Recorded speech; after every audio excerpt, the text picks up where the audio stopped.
Hola, ¿cómo les va? Hoy vamos a ver la clase correspondiente al encuentro de las enfermedades crónicas no transmisibles, que es el sexto encuentro de la cursada.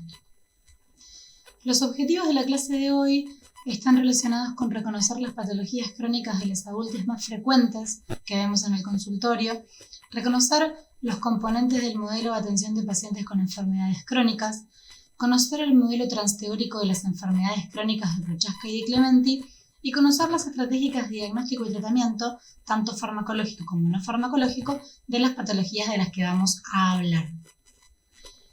La idea es que cuando nosotros hablamos de enfermedades crónicas no transmisibles, hablamos de enfermedades que son prevalentes, prevenibles, de curso prolongado, que progresan lentamente y que generalmente no tienen una cura definitiva, pero son controlables.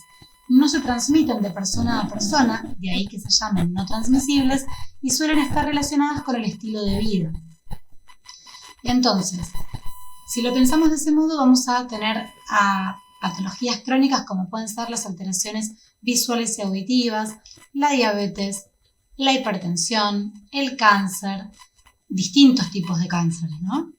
Enfermedades bucodentales, EPOC, asma, dislipemias, problemas de la salud mental, patologías osteoarticulares, alteraciones genéticas, la obesidad y el tabaquismo.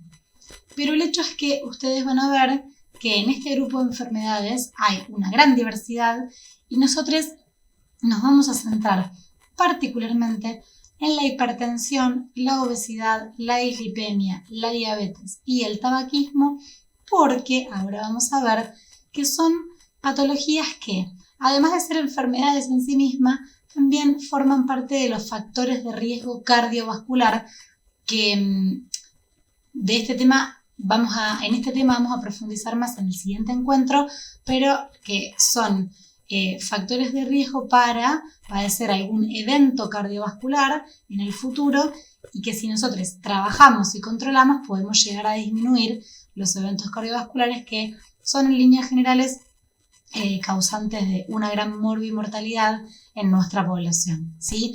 Sobre todo teniendo en cuenta que con el correr de los años va disminuyendo la tasa de natalidad y va aumentando la esperanza de vida en las poblaciones, lo que hace que sobre todo en lugares con condiciones socioeconómicas no tan favorables, este tipo de patologías aumenten y por ende sus consecuencias también aumenten. Entonces, como les decía, van a hablar en el encuentro de la semana que viene del riesgo cardiovascular global, que es la probabilidad de que una persona que pertenece a una población determinada tenga un evento cardiovascular en un lapso determinado, ¿sí? Vamos a ver que ese tiempo es a 10 años en líneas generales, cómo se calcula, y acá les dejamos una foto de una de las calculadoras que nosotros más utilizamos, pero que no es la única, que es la de la Organización Mundial de la Salud, en donde nos plantea preguntarnos o evaluar cuál es la posibilidad a 10 años de que una persona que está con nosotros en la consulta tenga un evento cardiovascular. Y los factores que evalúa son el sexo biológico de la persona, si tiene o no tiene diabetes, su edad, los niveles de TA que maneja y los niveles de colesterol.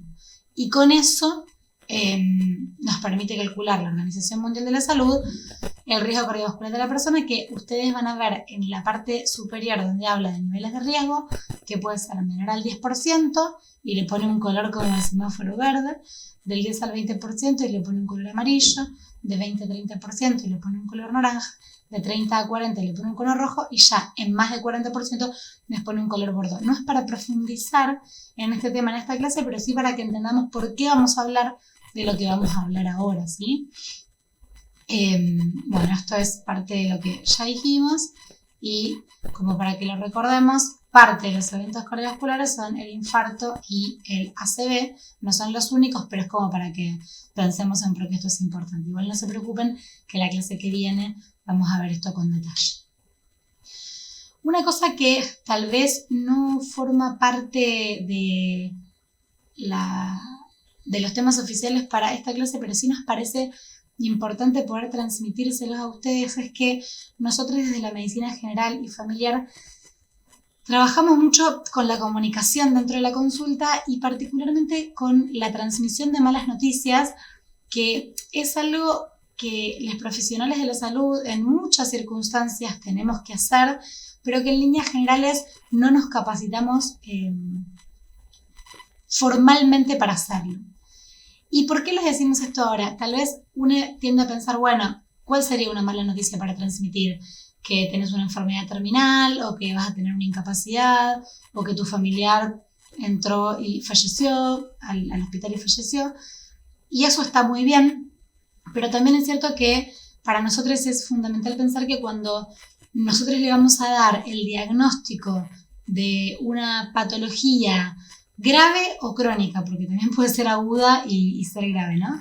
Grave o crónica a una persona, le estamos transmitiendo una mala noticia y tenemos que intentar obtener herramientas para que esa transmisión de malas noticias sea lo más respetuosa, humana y cálida posible, ¿sí? Sobre todo más allá de que es porque le estamos dando una mala noticia a una persona, también porque cuanto mejor transmitamos esa mala noticia, mejores van a ser los resultados y mejor información va a poder tener la persona. Entonces, cuando comunicamos un diagnóstico, cualquier tipo de diagnóstico, es muy importante tener en cuenta que la persona llega a la consulta, entre comillas, sana, y se va de la consulta, entre comillas, enferma.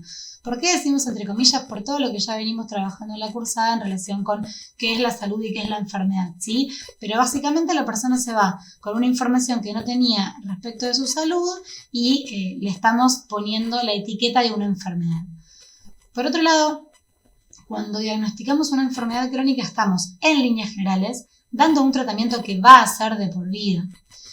Por otro lado, tenemos que tener en cuenta que no es necesario abordar todo en una sola consulta. Hay algo importante en la comunicación, que es que se considera que luego de dar una mala noticia, la mayoría de las personas dejan de poder prestar atención y escuchar con claridad qué es lo que estamos diciendo. Entonces no es necesario abordar todo en una sola consulta. Podemos, cuando estamos con la persona, darle la noticia, preguntarle qué sabe acerca de la enfermedad, preguntarle qué quiere saber, y con lo que llegamos hasta ese día y podemos volver a citarla para continuar el abordaje. A la vez debemos brindar el espacio para que la persona pueda pensar, y esto va conectado con lo que decimos abajo, que es que debemos respetar los silencios, y también la persona tiene que poder expresar sus dudas. Y es muy, muy importante que sepamos que debemos capacitarnos para transmitir esta información, que no es algo que hagamos, no es algo que ya traigamos incorporado. En este tren también tenemos que pensar en que es muy importante explicar siempre que pedimos un screening o un estudio para un rastreo de una patología, explicar qué es lo que estamos pidiendo, porque muchas veces pasa que en el consultorio decimos, bueno, te pido un laboratorio para control y después ese laboratorio me viene, que no es tema de hoy, pero bueno, me viene con un HIV positivo o una BRL positiva. Bueno, la persona tiene que saber por qué yo le estoy pidiendo ese laboratorio, porque si no, de la nada le estoy dando un diagnóstico de sífilis o de HIV. Lo mismo pasa con el resto de los screening que pedimos, ¿sí? Es re importante cuando hago un Papa Nicolau explicar por qué lo estoy haciendo, cuando pido una mamografía o una sangre oculta en materia fecal, por qué lo estoy haciendo, y así lo podemos traspolar a cada una de las cosas, ¿sí? En este caso, aunque parezca una pavada, es importante explicar por qué tomo la presión o por qué pido un laboratorio con un perfil lipídico, ¿sí? Bien.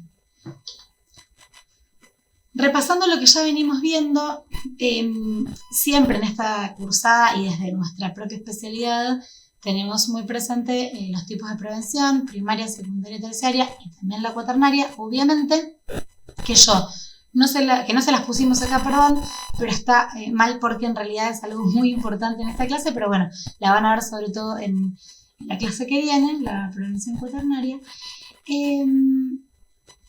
La idea de repasar los niveles de prevención en este caso es la siguiente.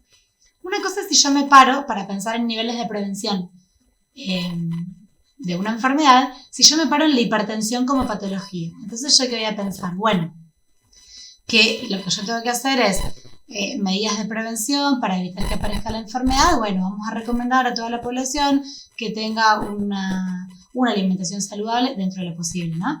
siempre que hablemos de alimentación saludable y ejercicio, tenemos en cuenta que nuestra población no siempre puede hacer todo de modo ideal, lo mismo nosotros. Pero bueno, alimentación saludable, ejercicio, actividad física, no fumar, limitar el consumo de alcohol, perfecto, todo bárbaro. Ahora, cuando nosotros hacemos un rastreo y decimos, bueno, vamos a empezar a tomar la presión, puede pasar que la persona no tenga síntomas, que no tenga ningún daño, pero sí que cuando tomo la presión en el consultorio, yo pesquise que hay ya una hipertensión establecida. Ahora vamos a ver cómo lo hacemos, ¿sí? Y también después, entonces ahí estaríamos hablando de la prevención secundaria para que no aparezcan complicaciones, ¿sí? Lo mismo cuando yo me paro en la hipertensión como patología, las complicaciones van a ser unas y no otras. Ahora, si yo estoy hablando en esta clase de qué, de lo que estamos hablando es de patologías crónicas que vamos a intentar tratar para poder reducir la aparición de un evento cardiovascular a 10 años, yo me puedo parar entonces en el infarto agudo de miocardio como patología, ya no en la hipertensión. Entonces ahí la hipertensión no es que deja de ser una patología para la persona, pero en mi estructura de niveles de prevención ya la hipertensión no es una patología, sino que es un factor de riesgo. Entonces yo voy a trabajar con esos factores de riesgo para evitar la aparición de la enfermedad, que en este caso sería, por ejemplo, el infarto agudo de miocardio. Entonces ahí las medidas de prevención primaria, secundaria y terciaria se modifican, motivo por el cual el trabajar y controlar con la hipertensión de la persona va a ser una medida de prevención primaria para que no aparezca el infarto agudo de miocardio, ¿sí? Si ya estuviera el infarto agudo de miocardio establecido, lo que voy a hacer es trabajar con la salud de esa persona para que no aparezcan complicaciones a largo plazo o para que eso no se repita, ¿sí? Por eso repasamos los conceptos de prevención. Obviamente después en la clase los podemos seguir viendo, en el encuentro de prevención crónico los podemos seguir viendo, pero es importante tener en cuenta que las medidas de prevención se modifican según qué es lo que yo quiera prevenir, ¿sí? Bien. También le quería mostrar en esta clase el modelo de atención de personas con enfermedades crónicas, que está simplificado con la sigla MAPEC, pero más importante que eso es pensar a qué se refiere. Este modelo estuvo planteado por Ed Wagner, perdón, no sé exactamente cómo se pronuncia su apellido, en el McCall Center for Healthcare en Seattle, y se fue adaptando en distintos lugares del mundo para poder armar o pensar un sistema de salud que no esté solamente basado en la atención de patologías agudas. En líneas generales, el sistema de salud está pensado para que la persona llegue con una patología aguda, se resuelva esa patología aguda y una vez resuelta, la persona venga a control, se resolvió y listo. Fin de la atención al cuidado. Y como ya seguramente lo habremos hablado previamente en los encuentros de la cátedra, lo que pasa es que muchas veces el modelo está basado en la enfermedad y no en la persona como protagonista. Entonces, lo que perdemos es la oportunidad de, primero que nada, empoderar a esa persona respecto de lo que le está pasando, si estamos hablando tanto de una enfermedad aguda como una enfermedad crónica, pero aparte, particularmente hablando de las enfermedades crónicas, estamos quitando autonomía y además estamos yendo en perjuicio de la evolución favorable que esa persona podría tener si el sistema de salud estuviera bien preparado para acompañarle y si la persona estuviera bien capacitada para poder llevar adelante su vida con la patología que le hayamos diagnosticado. Entonces, lo que propone el modelo de atención de personas con enfermedades crónicas es transformar ese sistema de salud para que, por un lado, haya recursos comunitarios para que la propia comunidad en la que la persona vive su vida cotidiana esté preparada para acompañarlo, ¿sí? Por otro lado, que el sistema de salud reorganice los servicios de salud para que los sistemas estén preparados para garantizar los recursos que sean necesarios, para que la información clínica esté sistematizada y sea de fácil acceso, para apoyar la toma de decisiones y también para apoyar el automanejo de la enfermedad. Pero para eso necesitamos una infraestructura acorde y también necesitamos que el sistema o el equipo de salud esté capacitado o estemos capacitados para poder acompañar a la persona. Y lo que plantea es que es fundamental la interacción entre la persona que padece la enfermedad o que vive con la enfermedad, que esté informada y que tenga un rol activo en su cuidado, que no sea simplemente, bueno, sos hipertensa, te doy esta medicación, te pido los estudios complementarios que te tengo que pedir por año, te tomo la presión en el consultorio y yo te digo si estás bien o estás mal y te explico lo que hay que hacer. Es importante que la persona conozca su enfermedad y pueda involucrarse, pueda primero que nada entender su enfermedad, entender cada uno de los pasos que proponemos en el tratamiento, entender por qué estamos proponiendo esos tratamientos y en qué va a ayudarle a mejorar su calidad de vida y la progresión de su enfermedad, y también que pueda de ese modo tomar decisiones activas y decidir hasta dónde sí y hasta dónde no, porque en ese caso entonces va a ser mucho más fácil que la persona pueda hacer al menos media hora de ejercicio todos los días, porque sabe por qué está haciendo esa media hora de ejercicio todos los días, y no que sea una obligación y una tortura solamente para cumplir con lo que le dijo la médica, el médico, le medique o la persona que le haya atendido, ¿sí? Y el equipo además tiene que ser un equipo proactivo y que tiene que estar capacitado. ¿Para qué? Para poder explicar, para poder transmitir. Saber que es mucho más importante tal vez hablar en una consulta entera de la alimentación que prescribir 3 drogas para la hipertensión. Pero para eso es importante formarnos. Y también que el equipo de salud pueda tener un vínculo con la comunidad, no solamente como una referencia, sino proponiendo actividades que puedan hacer que la comunidad se haga cargo también de esas patologías que, como decíamos antes, son muy prevalentes en la población con la que nosotros trabajamos. ¿Sí? Bien. Y una cosa más que les queríamos compartir antes de pasar a las patologías en sí mismas es el modelo transteórico de Prochaska y Di Clementi, que nosotros en general lo resumimos a estadios de Prochaska, que es un modelo que diseñaron para pensar en las etapas del proceso del cambio, que suele usarse para personas que tienen problemas de consumo, pero que aplica a todo, y nosotros por eso lo usamos mucho en tabaquismo, pero que aplica a todas las enfermedades crónicas de las que podamos hablar, ¿sí? Entonces, lo que plantea primero que nada es que esto es un proceso, o sea, que el cambio es un proceso que tiene distintas etapas y que las etapas no son necesariamente sucesivas, ¿sí? Que se puede ir y volver. Entonces, plantea la etapa de precontemplación en la cual la persona no ve la situación de lo que estamos hablando como un problema, y esto si nosotras y nosotros planteáramos el tabaquismo como un problema de salud, la persona no ve que fumarse es un problema, no le parece perjudicial, no le parece interesante cambiarlo. Si lo vemos en la diabetes, por ejemplo, bueno, la persona, sobre todo en enfermedades como la diabetes que tardan un tiempo en generar consecuencias clínicas visibles para la persona, además de la elevación de la glucemia, bueno, sí, tengo diabetes, pero la verdad es que no me parece importante en este momento destinar tiempo a cambiarlo porque no me está generando repercusión negativa en ningún área de mi vida, ¿sí? De la etapa de precontemplación, o sea, la persona niega el problema, ¿sí? En la etapa de precontemplación. Pasaríamos a la etapa de contemplación, en la cual lo que pasa es que la persona está ambivalente. Entiende o siente que la situación es un problema para su salud, pero todavía no está lista para cambiar. Le gustaría, pero todavía no está preparada para poder llevar adelante ese proceso de cambio, ¿sí? Entonces, lo que rige, así como en la precontemplación, lo que rige el análisis de la situación por la persona es la negación. En el caso de la contemplación, lo que rige es la ambivalencia. En el caso del tabaquismo sería, uy, sí, yo fumo y la verdad es que me gustaría dejar de fumar, pero la verdad es que todavía no. En el caso de la diabetes sería, uy, sí, yo tengo diabetes, la verdad es que yo sé que debería empezar a hacer actividad física o debería tratar de modificar un poco mi alimentación, pero la verdad es que todavía no estoy preparada, ¿sí? De esa etapa pasaríamos a la etapa de preparación, en la cual la persona ya decide que quiere cambiar la situación y va tomando pequeñas acciones, llevando adelante pequeños pasos para poder modificarla. Y se ve resolviendo esta situación en el próximo mes. Particularmente en el caso de tabaquismo, es el momento en el cual las personas van a ir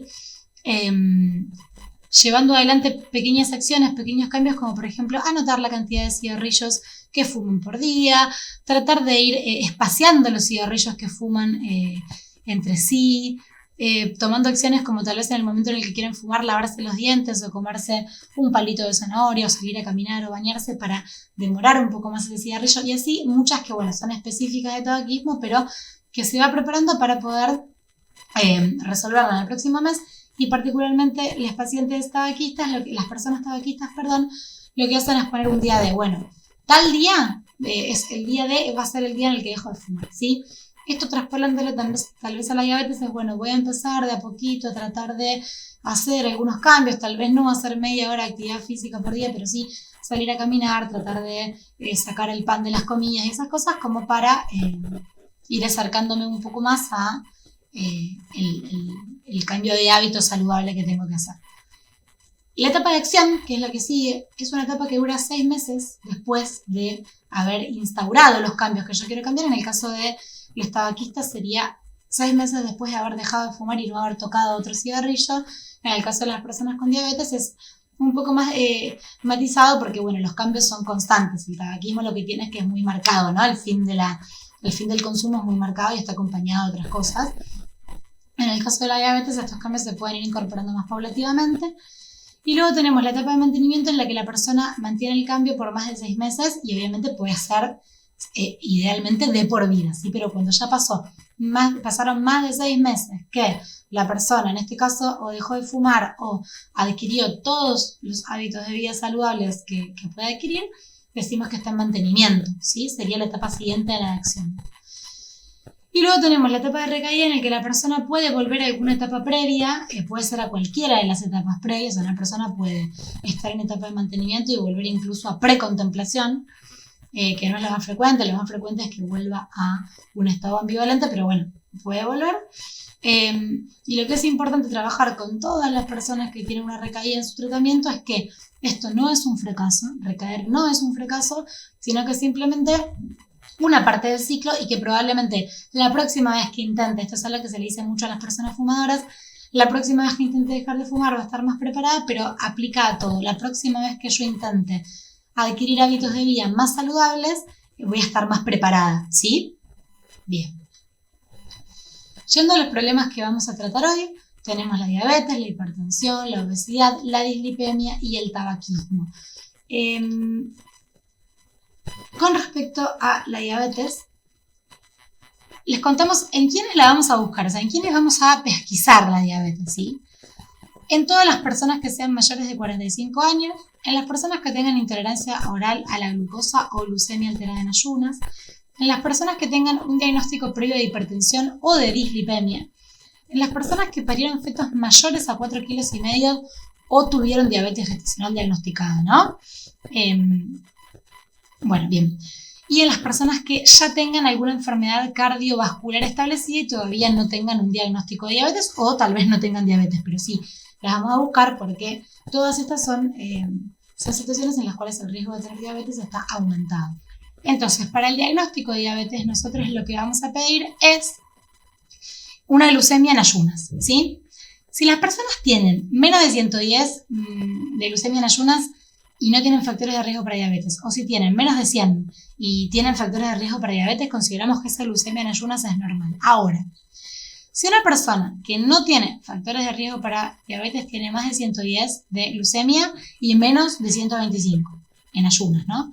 O tiene más de 100 en el caso de que tenga factores de riesgo y menos de 125, nosotros ahí lo que vamos a pensar es que esa persona tiene una glucemia alterada en ayunas, ¿sí?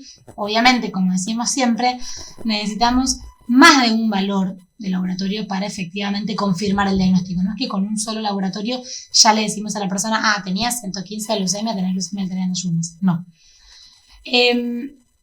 Lo que vamos a hacer con estas personas es pedir una prueba de tolerancia oral a la glucosa si nos viene que luego de el tiempo de laboratorio después de hacer la sobrecarga de glucosa nos viene menor a 140 a las 2 horas, decimos que es normal. Si tiene entre 140 y 199 de glucemia luego de las 2 horas, decimos que tiene una tolerancia alterada. Y si vemos que tiene más de 200, decimos que la persona es efectivamente diabética. Ahora, ¿qué pasa? Si yo le pido a la persona una glucemia en ayunas y viene con un valor mayor a 126 en ayunas, y esto sucede en 2 determinaciones, ya puedo hacer el diagnóstico de diabetes. O si una persona le pedimos una glucemia al azar, que en líneas generales no es que vamos por la calle pidiéndole glucemias a la gente, pero sí la persona viene a la consulta o se hace un laboratorio sin estar en ayunas por otro motivo y tiene más de 200 de glucemia con síntomas de diabetes, podemos decir con esa sola determinación que la persona es diabética, ¿sí? Entonces tenemos distintos modos de llegar al diagnóstico. ¿Por qué les decíamos recién que se pueden hacer distintas determinaciones? Porque lo cierto es que ya se determinó que yo podría a una persona pedirle una glucemia en ayunas y una PTOG, ¿no? Como que no necesariamente tengo que repetir la misma prueba que hice, ¿sí? O una glucemia alterada en ayunas y una hemoglobina glicosilada, que a todo esto los valores de hemoglobina glicosilada mayores a 6.5% también son alterados. Y si yo tengo, por ejemplo, una glucemia alterada en ayunas que es mayor a 126, perdón, y tengo una hemoglobina glicosilada mayor a 6.5, también podría ser el diagnóstico de diabetes de ese modo. Pero bueno, vamos a focalizarnos en lo que dice la bibliografía para no marearles, sobre todo porque no vamos a poder profundizar en las 5 patologías en la clase de hoy, entonces para no marearles, ¿sí? Bien, entonces, si yo tengo 2 determinaciones de glucemia en ayuno mayores a 126, digo que la persona es diabética. Si yo tengo una determinación al azar de la persona que no está en ayuno, con una glucemia mayor a 200 y síntomas de diabetes, también digo que la persona es diabética. Y si yo hago una prueba de tolerancia oral a la glucosa y me da que en las 2 horas la glucemia es mayor a 200, también hago diagnóstico de diabetes, ¿sí? Perfecto. Bueno, respecto al tratamiento, como decíamos antes, los tratamientos de todas las enfermedades crónicas tienen 4 patas que son fundamentales. Una es la educación. La persona debe conocer la enfermedad y saber el porqué de cada una de las acciones que proponemos. De ese modo, la persona puede tomar decisiones y la progresión va a ser probablemente mucho mejor. Luego, la actividad física. Al menos 150 minutos semanales de actividad física, según las posibilidades de las personas, es lo que recomendamos, pero si puede hacer más, mucho mejor. ¿Y qué tipo de actividad física? En realidad, debería ser actividad física moderada, pero también depende mucho de qué persona estemos acompañando, ¿sí? Bien. Luego, con respecto de la alimentación, algo que es muy particular para las personas que tienen diabetes es que nosotros vamos a hablar del plato saludable. No les pusimos una foto del plato saludable, que seguramente ustedes ya lo conozcan, pero el plato saludable es un plato en el cual la mitad del plato está formado por vegetales de distintos tipos de cocción y de distintos tipos de vegetales. Un cuarto del plato está formado por hidrato de carbono y un cuarto del plato está formado por proteínas. Y eso no es un concepto estanco, o sea, si la persona puede comerse un sándwich, pero ese sándwich tiene que ser el pan, un cuarto de la proporción de lo que está comiendo. Tiene que tener un 50% de vegetales y el otro cuarto puede ser de proteínas. Las proteínas no necesariamente van a ser carnes rojas, pueden ser todo tipo de carnes, legumbres y alimentos con rico valor proteico. Y es muy importante hablar con las personas de que la papa, la batata, el zapallo no son vegetales, más allá de que muchas veces las tenemos como que son verduras, ¿sí? Que son del grupo de los hidratos de carbono, y que si va a comer papa, no va a comer pan, no va a comer arroz, no va a comer harina, ¿sí? Porque el cuarto de los hidratos de carbono del plato ya está cubierto con la hortaliza que esté comiendo. Y es muy importante porque muchas veces la gente te dice, no, yo como pura verdura, y se la pasa comiendo arroz con papa. Y eso es un error que las personas no tienen por qué saberlo, y nosotros tenemos que intentar contarlo, ¿sí? Bien, además de que obviamente las personas pueden comer siempre frutas de postre, y de que lo ideal es que la bebida sea siempre agua. Bien. Una cosa más con las personas que son diabéticas, que en realidad todas estas recomendaciones que estamos haciendo hasta ahora son para todas las personas, porque todas las personas deberíamos comer así. Las reforzamos a las personas que son diabéticas porque tienen un mal manejo de sus glucemias y eso les puede generar un daño mayor, pero la realidad es que todas estas cosas se aplican para el conjunto de la población general, ¿sí? Una cosa más es que es importante que estas personas no agreguen azúcar a las comidas o a las infusiones, y que idealmente utilizan para endulzar edulcorantes, por ejemplo. Y luego, con respecto a la medicación, vamos a tener que existen dos grupos, dos tipos de tratamiento importantes, que son los antidiabéticos orales y las insulinas, que no vamos a usar todos, todo el tiempo, y que eso va a ser dependiente de la persona que tengamos adelante. Entonces, como para que ustedes lo sepan, existen diferentes antidiabéticos orales que tienen diferentes mecanismos de acción que no vamos a profundizar en ellos ahora porque es una sola clase de tratamiento con antidiabéticos orales. Pero bueno, es como para que les quede, para que lo tengan. Seguramente el que más conozcamos es la metformina porque es muy usado y es muy frecuente escucharlo por ahí. Y les dejamos las dosis como para que ustedes, si en algún momento tienen que hacer un repaso rápido, las tengan a mano, de los antidiabéticos orales más utilizados, ¿sí? Luego, tenemos las insulinas. La insulinización de las personas tiene criterios y no siempre es definitiva. Puede pasar que venga una persona que tenga criterio de insulinización porque tuvo alguna descompensación o porque tiene valores de hemoglobina glicosilada mayores a 9 o porque no está controlando o porque tiene algún daño ya de órgano blanco, y que empecemos con insulina. NPH, que la persona, que lo utilicemos un tiempo, que la persona vaya controlando sus glucemias y vaya pudiendo adquirir otras medidas y vaya mejorando, y luego esa insulinización la vayamos bajando a poquito hasta descontinuar, ¿sí? Pero también puede ser que la persona tenga la necesidad de utilizar insulina de por vida, y eso también puede ser, y también puede ser que la persona, además de usar de por vida una insulina basal, requiera correcciones relacionadas con las comidas de su glucemia, motivo por el cual ahí vamos a utilizar otras insulinas que van a servir para hacer las correcciones. También se las dejamos. En línea general, las que tengan tiempos de acción más largos van a ser más basales, y las que tengan acción rápida van a servir para hacer las correcciones que queremos hacer de glucemia en breves lapsos, ¿sí?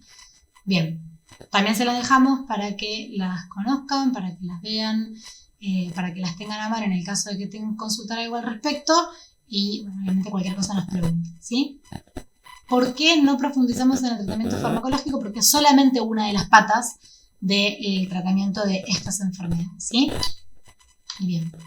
Entonces, la bibliografía que usamos para la clase lo que nos propone es que en las personas que tienen diabetes utilicemos este algoritmo de seguimiento. En principio, si la persona ya sabemos que tiene diabetes, podríamos empezar según los valores, según la indicación, con modificaciones en el estilo de vida que van a tener que continuar durante todo el tratamiento, pero es importante que sepamos que hay personas en las que podríamos no empezar necesariamente con tratamiento farmacológico desde el inicio.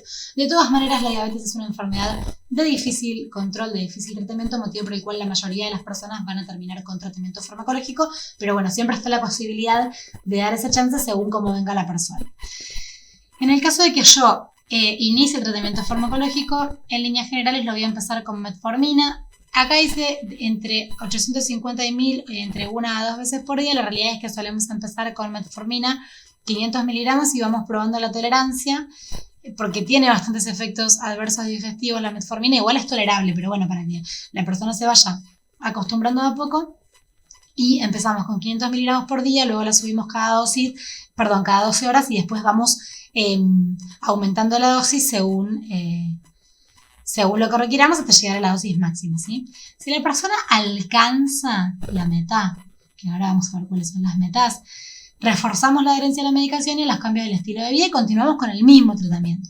Ahora, si la persona no alcanza las metas que estamos planteando, tenemos que, siempre esto igual es con todo, reforzar la adherencia a la medicación, porque muchas veces puede ser no solo la adherencia, sino la toma correcta de la medicación, porque a veces las personas no la entendieron bien y la toman de un modo que no es el correcto. Pero además también muchas veces o la dejan de tomar, la toman cada tanto. En nuestro medio es muy común que las personas te digan, no, tomo solamente 500 por día porque después no la consigo y si no se me acaba. Y eso claramente es un tratamiento subóptimo que no va, o sea, es como que no estuviera tomando nada la persona, ¿sí? Bueno. Pero bueno, reforzar la adherencia, reforzar las pautas de utilización de la medicación y también los cambios en el estilo de vida. Porque si la persona venía haciendo cambios en el estilo de vida, empieza con la metformina y deja de tener una alimentación saludable, tampoco tiene sentido, tampoco es negocio, ¿sí? Entonces ahí lo que se puede hacer es la terapia combinada con, acá dice insulino sensibilizante, bueno, puede ser la metformina y alguna otra medicación que sea secretagoga, pero bueno, eso es variable según la disponibilidad de medicación que tengamos y la persona que tengamos adelante. Si la persona alcanza la meta de ese modo, perfecto, seguimos con ese tratamiento. Ahora, si no alcanza la meta, vamos a nuevamente reforzar la herencia, vamos a reforzar los cambios en el estilo de vida y vamos a ajustar la medicación según las alternativas que tengamos.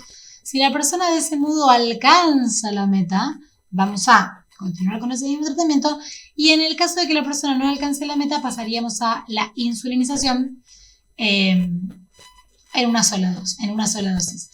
Dejando la medicación previa, según qué medicación previa fuera, porque si yo voy a insulinizar a la persona no le puedo dejar otra medicación que sea hipoglucemiante porque tengo mucho riesgo de hipoglucemia. Entonces, según qué medicación previa tenga, vamos a dejar la medicación oral previa y la NPH. Es muy frecuente ver un esquema en el cual la persona tiene NPH antes de irse a acostar e insulina en el día, porque la insulina y metformina en el día, porque la metformina es insulino sensibilizante, entonces eso hace un efecto sinérgico, ¿sí? Pero bueno. Y lo que sí es muy importante cuando una persona va a insulinizarse es que tiene que hacer automonitoreos de glucemia en el hogar todo el tiempo. En principio empezamos con el control de la glucemia en ayunas, porque lo que primero queremos controlar es la glucemia en ayunas. Si la persona no controla esa glucemia en ayunas, difícilmente pueda controlar las glucemias pre y post comida, ¿sí? Con glucemia en ayunas nos referimos a antes de desayunar cuando se levantan por la mañana. Y otra cosa es muy importante cuando damos insulina es que le tenemos que dar a la persona pautas, esto es como, no es que tiene que ver exclusivamente con la clase, pero pautas de hipoglucemia, porque a corto plazo más riesgosa que la hiperglucemia es la hipoglucemia, porque si la persona hace una hipoglucemia y no sabe detectarla o qué hacer con ella, puede básicamente morir. Entonces es importante cuando damos insulina también dar pautas de hipoglucemia, ¿sí? Luego con los tiempos de control es variable, pero bueno, cuando insulinizamos a una persona la vamos sirviendo para 48, 72 horas, de eso no ayuda, pero cuando la persona todavía no está insulinizada, el tiempo que le podemos dar, o sea, la podemos ver cada 3, cada 6 meses, según cómo vaya controlando, vamos a ir pidiendo laboratorios para ver cómo va mejorando y también vamos a ir haciendo un control clínico para ver que la persona no tenga síntomas ni de insulinopenia, ni de hiperglucemia, ¿sí? Bien. Y con respecto a las metas, que esto a nosotros es más que se lleven cuál es el tratamiento, porque es algo que, como les decía antes, es de larga charla, nos interesa que por ahí nos llevemos de esta clase cuáles son las metas terapéuticas de la persona. Nosotros lo que vamos a esperar es que una persona que es diabética y que está en tratamiento para su diabetes tenga glucemias en ayunas en un rango entre 90 y 130 y glucemias postprandiales menores a 180. Estas serían glucemias 2 horas después de las comidas, ¿sí? Eso por un lado. Por otro lado, que no es exclusivamente de los valores de glucemia, pero que sí es importante para el tratamiento de las personas con diabetes, es que es lograr conseguir las metas de LDL que ahora vamos a ver en dislipemia, como serían acordes, que su TA esté siempre por debajo de 140-90, que su hemoglobina glicosilada esté debajo de 7, que su índice de masa corporal idealmente esté en normopeso, pero bueno, si la persona está en una obesidad de grado 2, ir acercándonos cada vez más a un índice de masa corporal más saludable, pero es muy relativo, depende de la persona. Yo tengo una persona con obesidad de grado 2, no voy a pretender que esté en normopeso en un mes, porque eso es es muy, muy mala para la salud. Y obviamente si fuma, que no fume, ¿sí? Todo esto tiene que estar acompañado por la actividad física, por la alimentación y por la educación, que es clave, más el tratamiento que va a ser según qué valores de glucemia tenga, cómo sea su condición clínica y también qué patologías tenga agregadas. Bien. Y otra cosa que nos es muy importante para que se lleven ustedes, por lo menos para que lo sepan, es que nosotros ¿por qué tratamos de acompañar a una persona con diabetes para que controle sus valores de glucemia? Porque lo que queremos hacer es evitar las consecuencias de los valores persistentemente elevados de glucemia que van a llegar a daños de órgano blanco que en el caso de la diabetes son muchos diferentes, pero que pueden afectar la retina, pueden afectar los nervios periféricos generando neuropatía, puede afectar el riñón, puede afectar el corazón, pueden afectar el cerebro. Entonces, lo que nosotros queremos hacer es evitar esas consecuencias, pero también las tenemos que ir monitorizando, porque nosotros, independientemente de cómo controlen las personas su glucemia, nos interesa qué daño de órgano está teniendo. Entonces, lo que sí les queríamos transmitir, que esta imagen fue tomada de otra guía que les dejamos citada ahí abajo porque nos gusta la foto, nos gusta como el checklist. Primero que nada, que siempre tenemos que tener una historia clínica, como hacemos nosotros, basada en el problema, un examen físico, tenemos que tallar a la persona, tenemos que tener su peso e índice de masa corporal. Bueno, dice que medimos circunferencia de cintura. En general nosotros medimos la circunferencia de cintura de las personas si tienen una obesidad grave, pero bueno, eso después lo vamos a ver en un rato. Tenemos que tomar la presión, tenemos que inspeccionar sus pies, ver que tenga pulsos en los miembros inferiores. La sensibilidad de los pies está incluida en la inspección de pies, tal vez es redundante en esta foto. Lo mismo de los reflejos de los miembros inferiores. Vamos a pedir un fondo de ojo y una agudeza visual evaluada por oftalmología. La verdad es que la agudeza visual la podríamos hacer nosotros en el consultorio, pero bueno, el fondo de ojo nos excede nuestra competencia, por lo menos en nuestra práctica en la ciudad. Un examen odontológico, obviamente una nueva glucemia y una hemoglobina glicosilada, el perfil lipídico, una orina que puede ser un sedimento perfecto, pero también le pedimos siempre la microalbuminuria. Tenemos que tener creatinina, tenemos que hacer un electrocardiograma y también ergometría. La ergometría igual se recomienda en personas mayores de 35 años que van a iniciar un programa intensivo o intenso de actividad física. No es que se la pedimos a todas las personas con diabetes, sí, pero bueno, está en el checklist. Y la educación diabetológica, que tiene que ser escalonada, pero igual es algo que tenemos que trabajar desde la evaluación inicial en todas las consultas, aunque en el checklist diga que está, bueno, que hay que hacer la escalonada. Y no la marque desde la evaluación inicial. Entonces, todo esto siempre lo hacemos en la evaluación inicial. Ahora, para el seguimiento de la persona que tiene diabetes, el examen físico, excepto que haya algo que se salga de la norma, lo vamos a hacer de modo anual. Luego, cada 3 o 4 meses vamos a ver cómo está de peso e índice de masa corporal, la circunferencia de la cintura en el caso de que tenga obesidad, la presión arterial, la inspección de los pies, que incluye lo que dijimos antes, es mucho más profunda igual, una glucemia y una hemoglobina glicosilada. Eso es algo que le tendríamos que pedir cada 3 o 4 meses. Y luego, anualmente, además del examen físico completo, lo que vamos a hacer es pedir el fondo de ojo y la agudeza visual, el examen odontológico y el laboratorio. Acá dice que anualmente le pedís la microalbuminuria. Eso está muy relacionado con cómo te vengan los... O sea, que dice que el laboratorio se lo pedís una vez por año, está muy relacionado con cómo vengan los resultados, ¿sí? Si a mí la hemoglobina glicosilada me viene de 11, más allá de que la persona se va a insulinizar, la voy a pedir cada 3 meses, no la voy a pedir una vez por año, ¿sí? El resto del laboratorio lo voy a pedir cada 3 meses, no lo voy a pedir una vez por año, porque si yo tengo niveles elevados de glucemia también puedo llegar a tener daño de órgano blanco que se esté desarrollando en el momento, y tal vez si yo espero un año para pedir el laboratorio, bueno, ¿qué está pasando con ese riñón? ¿Sí? Bueno, esto es como para que les quede el checklist de qué cosas deberíamos hacer en el seguimiento de una persona con diabetes, por si en algún momento lo quieren ir a buscar rápido, ya saben que acá lo tenemos, ¿sí? Perfecto. Ahora vamos a pasar a la hipertensión, que la buscamos en todas las personas. Acá decimos mayores de 18 años porque estamos hablando de adultos, ¿sí? Pero bueno, en la edad pediátrica es distinto. A todas las personas anualmente vamos a medir la relatividad de la consulta. Obviamente, el seguimiento de eso va a depender de cómo vengan los valores de presión, ¿sí? Pero si viene normal, la tomamos una vez por año. Es importante pensar que el diagnóstico de la presión va a estar relacionado con la presencia de valores de presión arterial mayores o iguales a 140/90 en al menos 2 consultas diferentes, con una técnica de toma de TA que sea adecuada.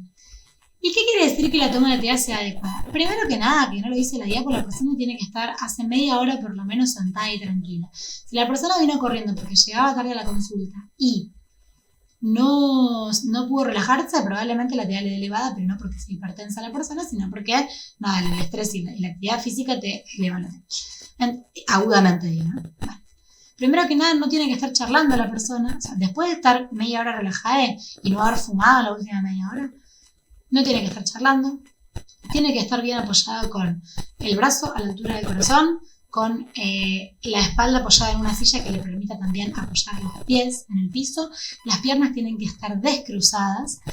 Tiene que haber hecho pis. Si la persona se está haciendo pis, también puede ser que la presión de alta, lo mismo que si tiene algún dolor agudo.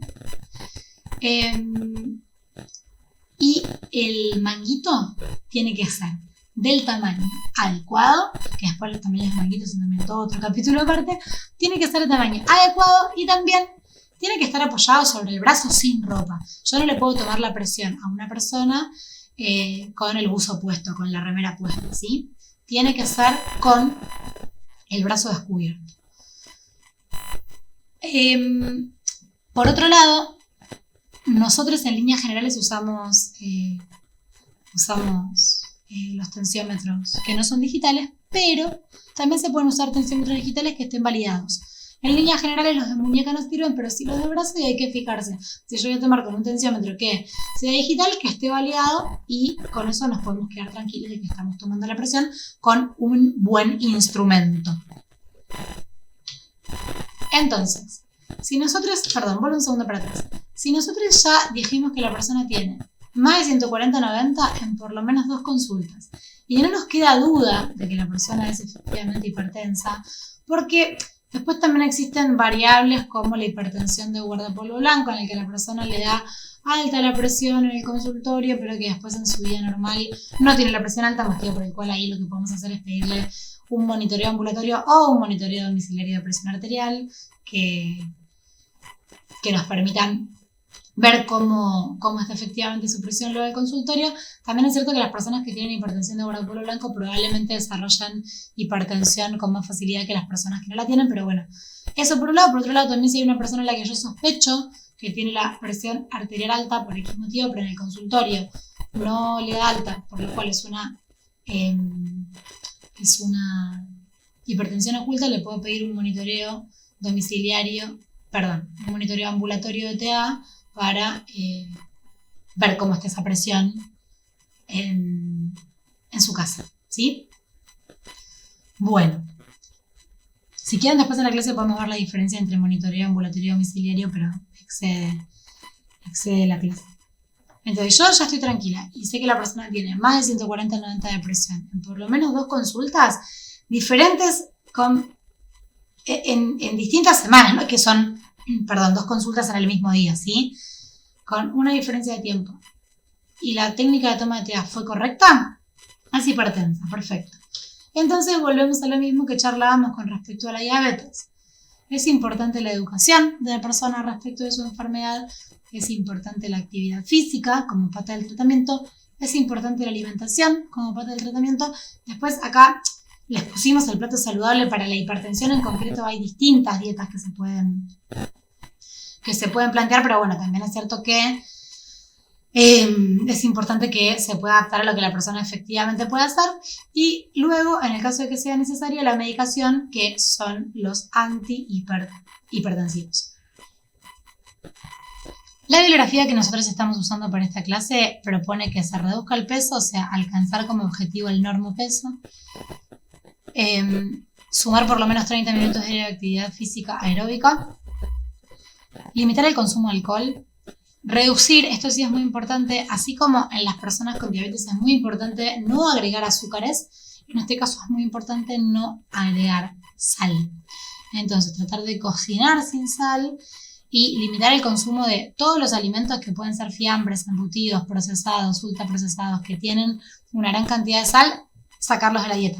Repetimos, esto sería ideal para todos, pero bueno, particularmente para las personas con hipertensión. Siempre aumentar el consumo de frutas y de verduras y tratar de no fumar y evitar la exposición pasiva al humo del tabaco, ¿sí?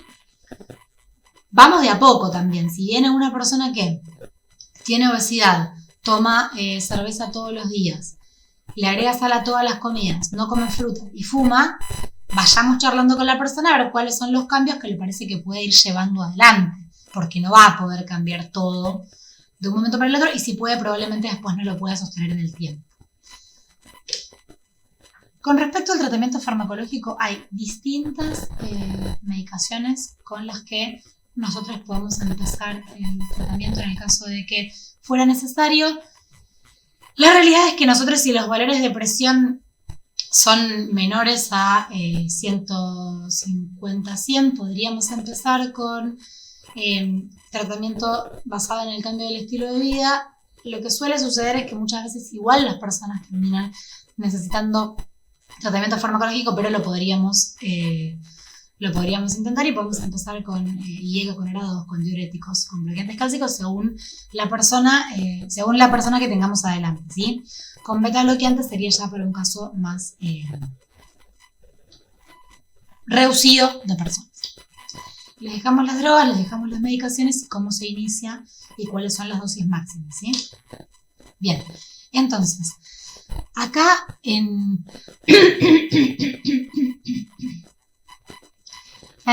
aquí en el algoritmo que nos plantea la bibliografía del tratamiento, cuando ya sabemos que la persona es hipertensa, implementamos modificaciones del estilo de vida, ¿sí? Que como la diabetes tienen que continuar durante todo el tratamiento, ¿sí? No sirve empezar la medicación y no hacer ningún otro cambio porque no va a dar resultado. Entonces, ¿en quiénes vamos a empezar medicación para disminuir la presión? Según, obviamente, dependiendo de los valores de presión, de diabetes y de enfermedad renal crónica. En las personas que tengan más de 60 años, con una presión que sea mayor a 150-90. Esto es según esta bibliografía, porque hay bibliografías que plantean que las personas mayores de 60 años también tienen que tener, o sea, también la diagnosticamos, el diagnóstico de diabetes igual para todos, pero que también les iniciamos la medicación antihipertensiva con valores de presión más bajos, ¿sí? Pero bueno, en este caso plantea a las mayores de 60 que tengan una sistólica mayor de 150 y una diastólica mayor de 90. En las personas entre 30 y 60 años que tengan una sistólica mayor de 140 y una diastólica mayor de 90. Y en las personas que tengan diabetes o enfermedad renal crónica también, tengan la edad que tengan, con una presión mayor de 140-90. Lo que plantea esta bibliografía es que con una presión menor a 160 y 100, vamos a empezar con una sola droga. Y que vamos a empezar con IECA o ERA2 solos en el caso de enfermedad renal. Ahora, plantea que en personas que tengan una TA mayor a 160-100, vamos a empezar con 2 drogas y que lo que podemos hacer es combinar IECA o ERA2 con un diurético en el caso de enfermedades renales y no combinarlas. O sea, nunca combinamos IECA con ERA2, pero sí ir combinando las que actúan sobre el sistema renal angiotensina-aldosterona con otras medicaciones, ¿sí? De todas maneras, nosotros ya hoy por hoy estamos planteando que obviamente a dosis bajas, pero en líneas generales tenemos autorización para ya empezar directamente con 2 drogas que tal vez se dan de modo combinado y en una sola toma diaria porque tienen mejor resultado. Pero bueno, igual esto está perfecto. Entonces, ¿qué pasa? Yo tengo una persona a la cual le empecé el tratamiento farmacológico. La veo en un mes. Que igual, si yo le indico un antihipertensivo a una persona, estaría bien en una semana, o sea, dar pautas también de hipotensión y en una semana ver cómo anda, ¿sí? Bueno. Si no alcanzó la meta, reforzamos la adherencia y los cambios en el estilo de vida, es lo mismo que hacíamos con la diabetes y en este caso ya podríamos aumentar la dosis de medicación o agregar una nueva droga. O sea, ya enseguida podemos empezar con una nueva droga. Motivo por el cual también podemos desde el inicio enseguida podemos empezar con 2 drogas, motivo por el cual desde el inicio ya podríamos empezar con 2 drogas. Pero bueno, no importa. Está perfecto esto igual. La vamos a ver en un mes a la persona y si alcanza las metas, vamos a seguir el tratamiento cada 3 a 12 meses según nuestro criterio. Si no alcanza las metas, vamos a reforzar la adherencia y los cambios del estilo de vida y ya vamos a o aumentar las dosis de las medicaciones que estemos dando o agregar una nueva droga, ¿sí? Si luego de un mes alcanzó la meta, también estamos cada 3 meses o un año según lo que veamos y si no alcanza las metas, también vamos a aumentar la dosis de la medicación. Ahora, ¿qué es lo que pasa? Si la persona ya con 3 drogas no alcanza la meta, le tenemos que derivar. Ya excede el campo de acción de la medicina general o familiar, como le queramos decir. ¿Sí? Bien. Entonces, ¿qué objetivos tenemos? Los que habíamos dicho antes. Que las personas de 60 años o más tengan un valor de TDA menor a 150-90. La realidad es que también hay bibliografías que plantean esto en personas más grandes, ya, o sea, en personas de hasta 80 años intentar tener un manejo más estricto y en personas mayores de 80 nos conformamos con menos de 150-90. Esta Biblia plantea esto para personas mayores de 60 y está muy bien también, porque ¿qué es lo que pasa? Cuando yo quiero obtener metas más bajas de presión, también lo que pasa es que estoy dando más medicación por un lado y esa medicación puede tener más riesgo de efectos adversos. Entonces, considerando que también a lo largo del tiempo las paredes arteriales se van endureciendo y eso también puede ser que nos dé valores de TDA más elevados y que tampoco hay tanto tiempo para que la persona desarrolle efectos secundarios por la edad que tiene, con respecto a la hipertensión, me refiero a consecuencias de la hipertensión por la edad que tiene, bueno, entonces tal vez podemos ser un poco más flexibles con los objetivos de TDA. No así con las personas mayores de 60 años y tampoco con las que tienen enfermedad renal crónica o diabetes. De hecho hay guías que plantean que los objetivos de TDA deberían ser menores a 130-90, pero bueno. Esto como para que pensemos, no en sí en los valores estancos, porque aparte eso es lo que se va actualizando todo el tiempo, sino para que pensemos en que cuanta mayor edad tenga la persona, más flexible voy a ser con el objetivo de TDA. Y con respecto al seguimiento, este checklist sí es de esta guía. Lo que plantea es que inicialmente vamos a hacer la historia clínica orientada al problema, vamos a hacer un examen cardiovascular en este caso, vamos a tallar y pesar a la persona, vamos a sacar su índice de masa corporal, vamos a medir la circunferencia de cintura, lo mismo con diabetes. Nosotros la circunferencia la medimos en personas que son obesas, pero bueno, como en líneas generales el aumento de la grasa central tiene más riesgo de enfermedad cardiovascular, por eso es que la piden. Medimos la TDA, medimos la frecuencia y el ritmo cardíaco, medimos la leucemia, o sea, pedimos una leucemia, pedimos un perfil lipídico, un ionograma en este caso, sobre todo pensando en que probablemente vayamos a dar medicación, una creatinina, que nosotros siempre pedimos urea de creatinina, una microalbuminuria y un electrocardiograma. Con la educación plantea lo mismo, que es paulatina, ¿sí? Luego, en las personas hipertensas, cada 3 a 6 meses vamos a volver a verlas y vamos a volver a sacar el peso y el índice de masa. Acá plantea medir la circunferencia de cintura, vamos a medir la presión y la frecuencia del ritmo cardíaco. Y luego anualmente, según como vengan las cosas, el examen cardiovascular, el laboratorio con glucemia, el perfil lipídico, ionograma, creatinina y la albuminuria y el electrocardiograma, ¿sí? Que acá lo que dice es que se lo podemos pedir cada 2 años si el previo es normal, pero bueno, eso también es a criterio de cada uno, ¿sí? También de de cuán accesible es todo en el sistema en el que estamos. Bien, ahora en esta maratón de enfermedades crónicas pasamos a la obesidad, que esto tal vez sea lo más importante de la obesidad. Recuerdan que les dijimos que cuando había un asterisco había notas abajo. Nosotros lo que les proponemos con una serie de textos que están puestos en las notas es pensar en relación con la obesidad cómo las personas que son obesas sufren una gran discriminación por parte del sistema de salud. De hecho, relatan frecuentemente que si van al hospital porque se fracturaron una pierna, les dicen que la fractura es por la obesidad. Claramente esto que estoy diciendo es un absurdo, es algo grotesco, pero que, más allá de que ha pasado, se linkean todos los problemas de salud que tienen las personas obesas con su obesidad. Y eso lo que hace es, por un lado, estigmatizar a las personas obesas y a la obesidad como patología en sí, por otro lado también hace que nos comamos cosas que por ahí están pasando, que si solamente les adjudicamos a la obesidad no las vamos a poder ver, motivo por el cual baja la condición y la calidad de la atención de las personas que tienen obesidad. Ahora, más allá de lo clínico, también lo que sucede es que nosotros tenemos estándares de normopeso, sobrepeso y obesidad que son que son estancos y que tal vez no están pensados particularmente para nuestra población. Entonces, si bien es verdad que el exceso de tejido adiposo en el cuerpo a largo plazo puede llegar a generar complicaciones, no tenemos que sesgarnos con el índice de masa corporal como un índice absoluto, porque por un lado, como decíamos recién, no es que esté basado en nuestra población, y por otro lado porque en realidad nosotros por ahí cuando pesamos y medimos a alguien en el consultorio, si el peso corporal nos da bien, nos quedamos tranquilos de que tiene normopeso y entonces directamente asociamos a esa persona con salud porque tiene un normopeso.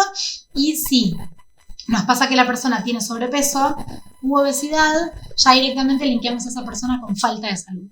Y eso en realidad no está bien, primero que nada porque lo único que hace el índice de masa corporal es marcarnos cuál es la relación del peso con la talla de esa persona. Y también puede ser que haya una persona que sea súper musculosa y que tenga sobrepeso, y no es sobrepeso porque tiene más grasa que otra persona que tiene normopeso, sino que es por una cuestión de contextura, por un lado, y por otro lado que si bien es cierto que con el correr del tiempo el exceso de grasa puede, de hecho la obesidad es un factor de riesgo cardiovascular, nada nos dice que una persona con sobrepeso esté efectivamente enferma, por un lado, y por otro lado, nada nos dice que todos los problemas de salud que tenga esta persona estén relacionados con su obesidad. Además de que es un poco injusto patologizar a las personas que tienen obesidad como si la obesidad no fuera consecuencia de el modo, el estilo de vida que tenemos en nuestra sociedad, con este modo de producción y con este estilo de vida que tenemos, por un lado, y por otro lado también como si no estuviera muy asociado a la imagen corporal. En líneas generales suelen molestar mucho los cuerpos gordos, suele haber mucha fobia a los cuerpos gordos y a las personas, o sea, contra las personas que tienen cuerpos gordos, y la realidad es que eso, además de ser discriminatorio y una falta de respeto, es algo que tenemos que problematizar porque está muy ligado al modelo de belleza que nos plantea la sociedad occidental, capitalista y patriarcal, y está bueno poder problematizarlo y poder trabajarlo, porque además es como decimos con la hipertensión y con la diabetes, todas las cosas que nosotros le podemos recomendar a una persona que es obesa son las mismas cosas que le tenemos que recomendar a todo el conjunto de la población para tener un estilo de vida más saludable, ¿sí? Entonces es una reflexión que les queremos dejar. Tienen algunos artículos en las notas que si quieren los pueden ver y después de la clase los charlamos, y si no, si quieren puede quedar para después, no hay problema. Entonces, volviendo a lo que nos plantea la guía, la obesidad es el exceso del tejido adiposo que es resultante entre un desequilibrio entre el ingreso y el gasto de energía que tiene una persona, ¿sí? Esto también es variable porque yo puedo tener una persona que es obesa porque es hipotiroidea y no porque come más de lo que... Bueno, en realidad sí, también ingresa más de lo que gasta, pero no necesariamente tiene que ver con lo que come, ¿sí? Bien, está muy relacionada con la alimentación, pero no tiene que ver con lo que come. En Argentina, el 60% de las personas presentan exceso de peso, y una parte de sobrepeso y otra parte de obesidad, y la obesidad en sí misma es un factor de riesgo que se encuentra en diversas patologías, o es un factor de riesgo para diversas patologías, como pueden ser la diabetes, algunos tipos de cáncer y cardiopatías isquémicas, ¿sí? Entonces, estrictamente a nivel teórico, el peso ideal es de 18,5 a 24,9 de índice de masa corporal, el sobrepeso es de 25 a 29,9 de índice de masa corporal, la obesidad la vemos en personas que tienen un índice de masa corporal mayor a 30, o la definición de obesidad, perdón, es que la persona tenga un índice de masa corporal mayor a 30 y que haya obesidad abdominal o un exceso de grasa abdominal. Está definido como una persona que tiene sexo biológico femenino, su circunferencia de cintura mide más de 102 centímetros, o una persona que tiene sexo biológico masculino y tiene una circunferencia de cintura mayor o igual a 88 centímetros, ¿sí? Esto es porque, lo que decíamos antes, se supone que, o sea, se evaluó que se asoció que el aumento de la grasa abdominal está relacionada con un aumento del riesgo de tener una enfermedad cardiovascular, un evento cardiovascular. Entonces, para el abordaje, primero que nada en el examen físico vamos a hacer el peso, la talla y el índice de masa corporal.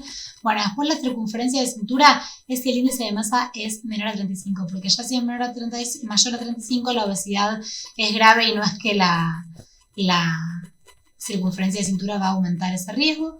Medimos la presión, Buscamos signos de causas secundarias de obesidad, como puede ser la acantosis nigricans, las estrías rojas, los santomas, ver cómo está la distribución del vello y vemos el sistema osteomuscular articular también.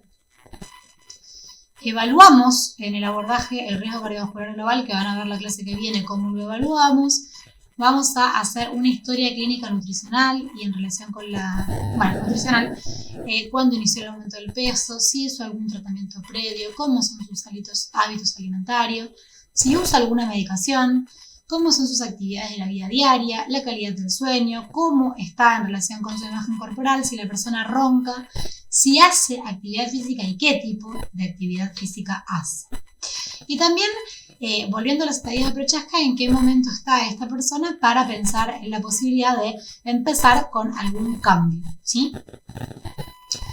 El índice de masa corporal y la circunferencia de cintura la medimos en la primera consulta.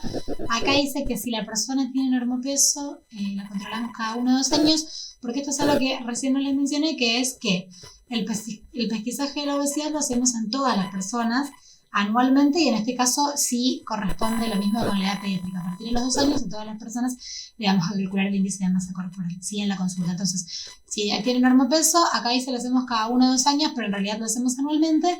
Y si tiene sobrepeso u obesidad, vamos a pesar en todas las consultas el centímetro la circunferencia de cintura la vamos a hacer cada 6 meses.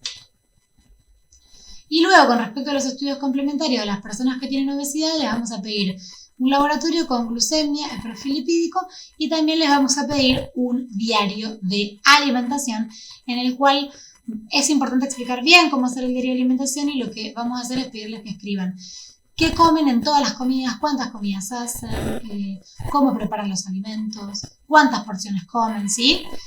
Para poder ver qué de eso se puede ir modificando. Con respecto al tratamiento, siempre está basado en generar hábitos saludables. El objetivo, que este es un objetivo estanco planteado por las guías, pero nosotros esto lo tenemos como un máximo, o sea, esperamos que descienda máximo el 5 al 10% del peso en un año, si tiene un índice de masa entre 25 y 35. Ahora, si el índice de masa es mayor a 35, esperamos que baje máximo entre el 15 y el 20% en 6 meses. ¿Por qué decimos máximo? Porque no avalamos las dietas o los tratamientos que generan un descenso del peso veloz por 2 motivos. En realidad por varios, pero por 2 muy importantes. Uno, porque los rápidos descensos de peso acompañan frecuentemente patologías de la vía biliar y no queremos eso. Y otro, porque todos los cambios que sean rápidos, que sean también meteóricos, en líneas generales luego es difícil sostenerlos. Y además porque está bueno que la persona, para que el cuerpo se vaya acostumbrando, vaya bajando de peso de modo paulatino. Luego, con respecto a las estrategias, vamos a plantear cambios en el estilo de vida. Está bueno que la persona sea quien pueda plantear sus metas, sus objetivos, que el plan alimentario esté adecuado a la persona, que intentemos bajar la energía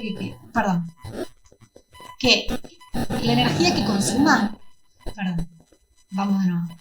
Lo que vamos a intentar es que en el plan alimentario incorpore menos calorías y mejore la calidad alimentaria. Que haga actividad física, idealmente que tenga grupos de acompañamiento, grupos de soporte, también que su familia pueda estar educada en relación con el tratamiento para que pueda acompañar.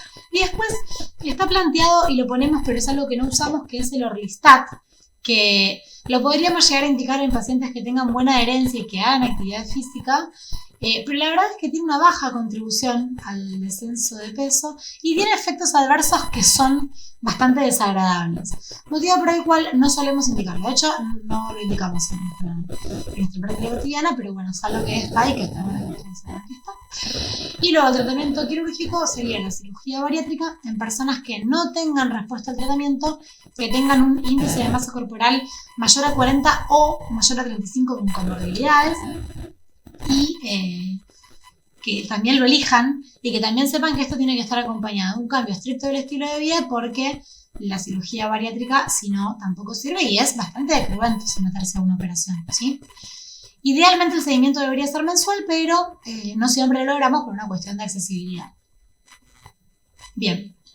Y la bibliografía que tenemos lo que nos plantea es que vamos, ya cuando tenemos a una persona que tiene un índice de masa corporal mayor a 25 o mayor a 30, que esto no sé, no recuerdo si se lo dijimos, pero el índice de masa corporal se calcula dividiendo el peso en kilogramos por la talla en metros al cuadrado. O sea, hacemos el peso de la persona, un ejemplo, una persona que mide, vamos a hacerlo conmigo, 62 kilos, 64 kilos y mío 1,56. Entonces sería 64 dividido 1,56 dividido 1,56. Y eso nos va a dar mi índice de masa corporal.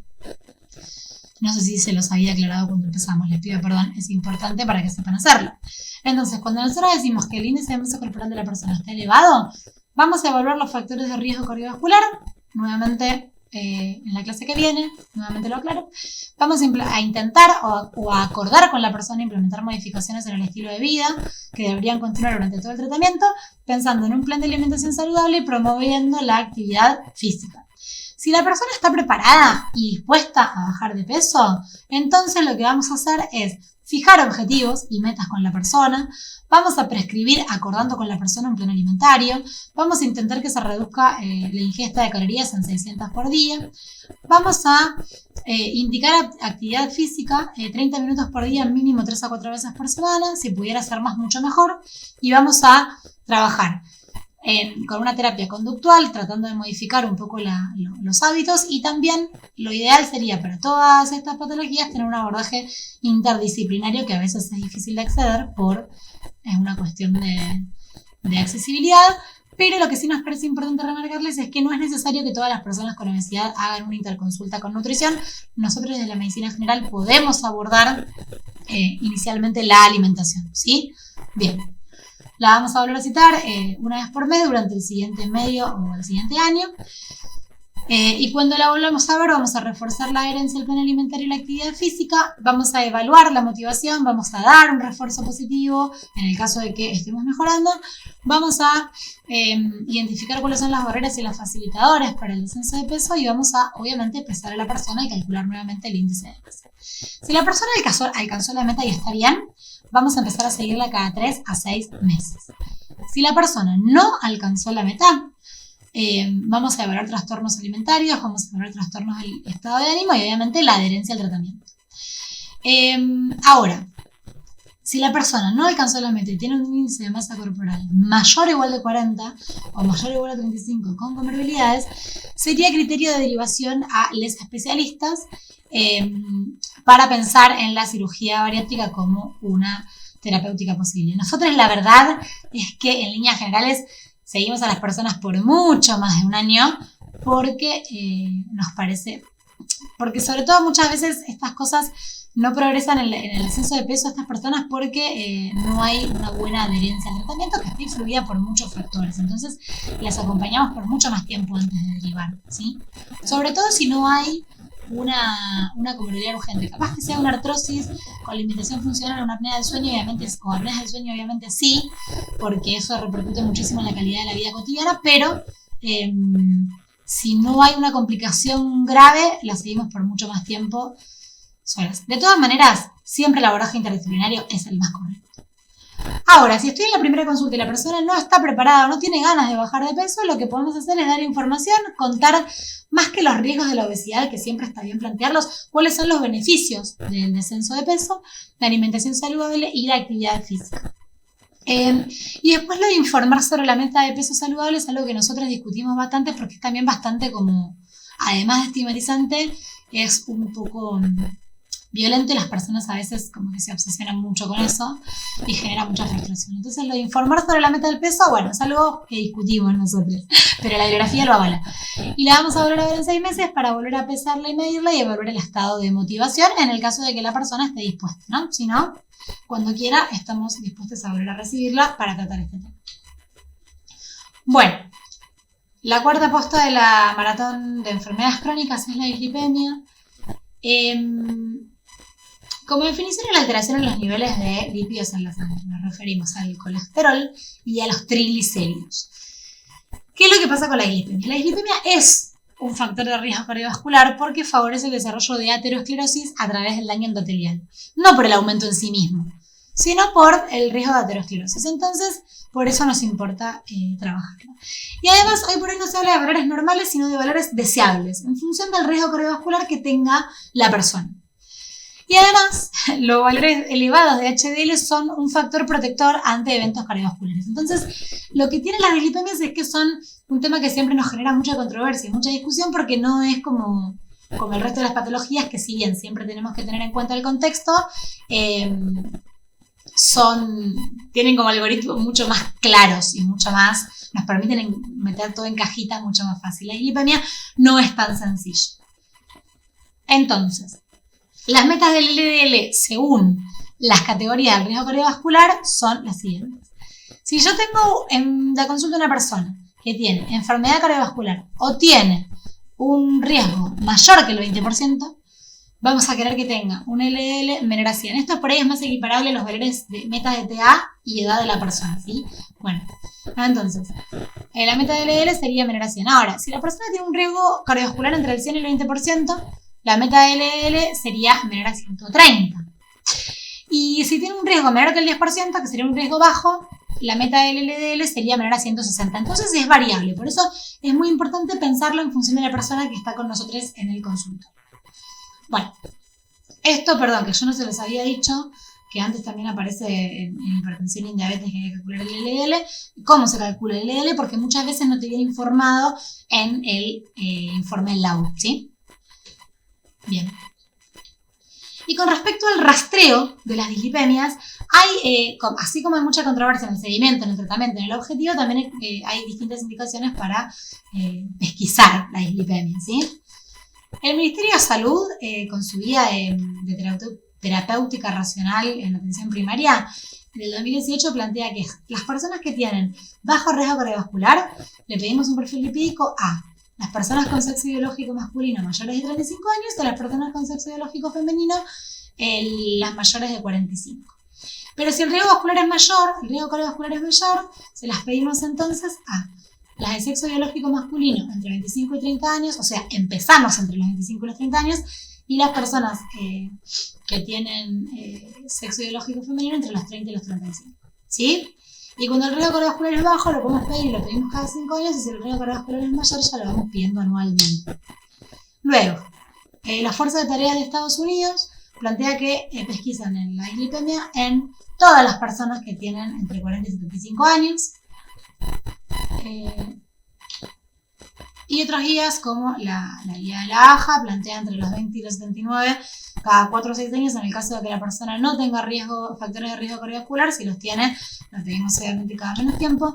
La guía NICE la plantea en mayores de 40 y después hay otras guías que lo plantean en mayores de 40, en mayores de 50 y otras que lo plantean en mayores de 20 años, ¿sí? Como que es muy variable. En líneas generales, si ya la persona tiene una comorbilidad cardiovascular, la vamos a empezar a pedir. Yo tengo una persona que tiene 20 años con un índice de masa corporal de 40, le voy a pedir la dislipemia. Si yo tengo una persona de, una persona de 30 años que ya tuvo un infarto, bueno, le voy a pedir todo, ¿se entiende? Pero si es una persona que no tiene riesgo previo, las guías en líneas generales, más o menos, si se lo pedís a partir de los 35 o 40 años, no vas a estar equivocado, ¿sí? Bien, con respecto a la anamnesis de las dislipemias, de las personas con dislipemia, lo que tenemos que ver es qué antecedentes tienen, qué medicaciones usa y qué hábitos tienen. Respecto al examen físico, vamos a pesar, a medir y a sacar el índice de masa corporal, vamos a tomar la TA, vamos a buscar los pulsos, vamos a ocultar y vamos a buscar también santelasmas. La ocultación es cardiovascular, ¿sí? Con respecto al riesgo cardiovascular, lo evaluamos según las tablas que cada uno va a usar después de la clase que viene, la que más le guste, pero lo calculamos siempre y vamos a evaluar el tratamiento. Si empezamos con cambios en el estilo de vida o empezamos con farmacoterapia o con tratamiento médico, que eso va a estar relacionado con el riesgo cardiovascular que tenga la persona, ¿sí? Acá les dejamos las mismas fotitos que les habíamos dejado al comienzo de la estimación sí, del riesgo cardiovascular según la Organización Mundial de la Salud, que plantea en el cuadro que está a la izquierda de la pantalla el riesgo cardiovascular para personas con diabetes. Ven que se diferencia según si es varón o mujer, si fuma o no fuma. Con varón y mujer me refiero al sexo biológico, perdón. Si fuma o no fuma, la edad que tiene, los niveles de colesterol en sangre y la TA. Y eso lo que va haciendo es que según el cuadradito en el que te caiga la persona, como si fuera una batalla naval, vamos a estimar el riesgo. Y en el cuadro de la derecha de la pantalla es para personas sin diabetes. Y ahí van a poder ver que las personas que no tienen diabetes, incluso con edades más elevadas, siendo tabaquista, con valor más elevado de TI y de colesterol, su riesgo cardiovascular es menor. Pero bueno, no quiero spoilear tanto la próxima clase. Bien. Y el tratamiento de la dislipemia vamos a charlar de prevención primaria, donde vamos a pensar en alimentación adecuada, actividad física, cesación tabáquica y disminución del índice de masa corporal. Y la prevención secundaria, que va a estar basada en reforzar las medidas de prevención primaria y el tratamiento con estatinas. Acá, ¿qué es lo que pasa? Las estatinas son muy eficaces y tienen un bajo costo, pero también tienen efectos adversos. Entonces, esto no lo vamos a profundizar ahora porque lo van a ver justo en la clase de medición del riesgo cardiovascular global. Está muy, muy atravesada por la indicación de estatinas, no solamente para personas que tienen dislipemias en líneas generales, pero para que ustedes sepan, las estatinas que usamos son la atorvastatina y la rosuvastatina, ¿sí? Que tienen distintas dosis y que las podemos dar a dosis bajas, media o elevadas, en función también del riesgo cardiovascular que tenga la persona. También hay otros fármacos que son los fibratos que nosotros los usamos bastante poco, pero ¿por qué? Porque lo que pasa es que son medicaciones, después acá no les pusimos el asterisco, pero en las notas tienen todo esto detallado, son medicaciones que tienen efectos adversos, que pueden generar daño muscular, que pueden generar daño hepático, entonces tampoco es que es gratis darlas, motivo por el cual hay que trabajar la costo-beneficio y sobre todo con la persona. Entonces hay herramientas, particularmente esta es una de la Mayo Clinic, que plantea la toma de decisiones compartidas para el uso de estatinas con las personas. Entonces vos lo que podés hacer es con distintas calculadoras calcular el riesgo actual de la persona y tomar con la persona la decisión de si empezar o no empezar a utilizar las estatinas. Hay unos grafiquitos que bueno, son los que tienen ahora en la diapo, que son muy lindos, que lo que plantea es que de una persona, o sea, de 100 personas con el riesgo cardiovascular que tenés vos en este momento, a lo largo de 10 años, tantas personas van a tener un infarto y tantas personas no lo van a tener. Y hay 11 personas que no van a tener infarto por usar la medicación. Entonces ahí lo que vos te planteas es que vos podés estar entre la cantidad de personas que no van a tener un infarto sin usar medicación o usando medicación o de las que lo van a tener. Y ahí está bueno mostrarle esto a la persona gráficamente para que pueda, porque es una medicación que van a tomar para siempre, entonces y que tiene efectos adversos. Esto idealmente deberíamos hacerlo con todas las medicaciones, pero bueno, con las estatinas particularmente hay mucho estudio y mucho trabajo al respecto. Bien, y yendo al tabaquismo, que es la última de las postas de la maratón del día de la fecha, en todo encuentro de salud le tenemos que preguntar a las personas si fuman. Y si son fumadoras activas. La verdad es que en esta clase no profundizamos mucho en el tabaquismo pasivo, pero desde niñites, desde el primer control de salud, encuentro de salud de la vida, preguntamos también si las personas son fumadoras pasivas, porque acá de lo que se trata es de pesquisar la exposición al humo del tabaco. Si la persona nos dice que no fuma, vamos a reforzar lo beneficioso que es para la salud no empezar a fumar, y si la persona fuma, siempre vamos a hacer una intervención breve, contándole a la persona que, acá nos olvidamos de poner las comillas, lo mejor que puede hacer por su salud es dejar de fumar. ¿Por qué decimos esto? Porque también nosotros podemos tener en la consulta una persona que tenía un montón de problemas de consumo y que el último que le queda es el tabaquismo. Y capaz que hace 6 meses que no toma cocaína, no fuma paco y no se inyecta heroína. Entonces, la verdad es que en ese contexto, para esa persona, tal vez en realidad lo mejor que puede hacer para su salud es mantenerse como está, ¿no? Lo mismo, no sé, si una persona está atravesando un duelo agudo y fuma, la verdad es que si se le acaba de morir el hijo, o la hija o la hija, capaz que no es el mejor momento, lo mejor que puede hacer para la salud es dejar de fumar por ahí, lo mejor que puede hacer por su salud es tratar de tener un duelo lo más saludable posible. Pero bueno, en líneas generales, la intervención breve del tabaquismo es decirle a la persona que lo mejor que puede hacer por la salud es dejar de fumar. ¿A quién consideramos tabaquista? Porque eso también es un tema. ¿Quiénes consideramos que fuman? Las personas que han fumado al menos 100 cigarrillos a lo largo de su vida y que actualmente fuman, porque por ahí fumaron 100 cigarrillos a lo largo de su vida y ya no fuman más hace, ya no fuman más hace un año bárbaro, pero tal vez ya no fuman más hace 10 años, es historia antigua. Y ex tabaquista consideramos a cualquier persona que fue tabaquista y que hace al menos un año que no fuma, ¿sí? Entonces, sí nos parece importante siempre plantear, en el caso de que hiciéramos esta intervención breve, no le vamos a decir a las personas en una intervención breve todo detallado, pero sí que sepamos que ya a los 20 minutos, por ejemplo, de haber dejado de fumar, disminuye el ritmo cardíaco y baja la presión arterial. Por eso decimos que la persona tiene que estar media hora sin haber fumado cuando le tomamos la presión. Pero, por ejemplo, ya a las 12 horas va bajando el nivel de monóxido de carbono en sangre, entre las 12 y las 12 semanas mejora la función pulmonar y la circulación, entre 1 y 9 meses va disminuyendo la tos, porque esto es muy variable según la persona, pero miren, al año el riesgo de cardiopatía coronaria se reduce en un 50%. A los 5 años el riesgo de ACV es igual a el de una persona que no ha fumado. A los 10 años el riesgo de cáncer de pulmón disminuye un 50% y a los 15 años el riesgo de cardiopatía coronaria se iguala al de una persona que no fuma. Entonces es importante contar cuáles son los beneficios más que castigar a la persona porque fuma. En el caso de que la persona sí quiera dejar de fumar y nos diga que sí, vamos a empezar a evaluar la motivación y la dependencia. La motivación de las personas que fuman la podemos evaluar, obviamente charlando, pero para poder objetivarla, hay un test que es el test de Richmond que evalúa la motivación y lo que hace es preguntarle a la persona si quiere dejar de fumar, si le gustaría dejar de fumar en el caso de que lo pudiera hacer fácilmente, cuánto interés tiene en dejarlo, si intentaría dejar de fumar en las próximas 2 semanas y si existe posibilidad de que deje de fumar en los próximos 6 meses. Con eso vamos haciendo un puntaje y según qué puntaje nos dé, la motivación va a ser baja, media o alta. Lo mismo vamos a hacer con la dependencia.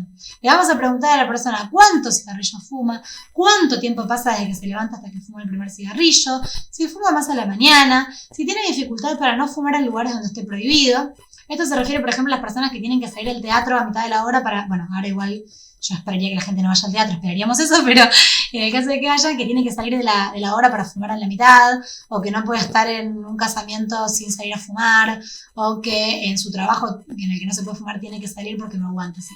Bien, ¿a qué cigarrillo le costaría más renunciar? Y si fuma cuando se encuentra enfermo, o sea, cuando está tan enfermo que está en cama, si fuma igual, ¿sí? Con esa respuesta vamos haciendo un puntaje y según el puntaje que nos dé, la dependencia es baja, moderada o alta.